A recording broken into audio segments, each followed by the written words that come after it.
I printed continental currency, proclamations, broadsides, and on July 4th, 1776, I was asked to print a very special declaration. The Congress actually voted for independency on the 2nd of July, but, well, it's Congress, isn't it? It took them 2 days to argue and decide how they wanted to say that. They finally approved the text of the Declaration of Independence sometime around mid-morning on the 4th, and they sent it to me, wanting to be printed that very day. So I set to work immediately, rushing through what was the most important job of my life.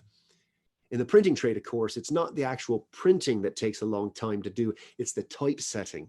That's sort of the whole point to printing. You know, you do enough preparation and you can have as many copies as you like. So while I was still setting type, some of the committee members showed up, along with the president of the Congress, John Hancock. Do you have any idea what it's like to set type with Benjamin Franklin look over one shoulder, John Hancock over the other, and little John Adams getting his hot breath on your elbow? Nerve-wracking. I don't recall how many I printed in total that first night, perhaps 100 or 120. John Hancock took charge of all the copies. He sent them out to colonial legislatures, military officials, committees of correspondence, and so on. Do you know how it is? You order so many copies of something and you think you have enough, and then you find out you need more. Well, that's exactly what happened with John Hancock. The following day, he ordered 50 or 80 more.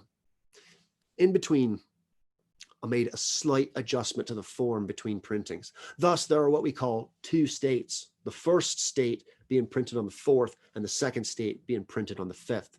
The only real difference in the second state is everything moved to the left just slightly. I feel the change was justified. That was a print joke, by the way. I told them I could just do 15 minutes of print jokes. They said no.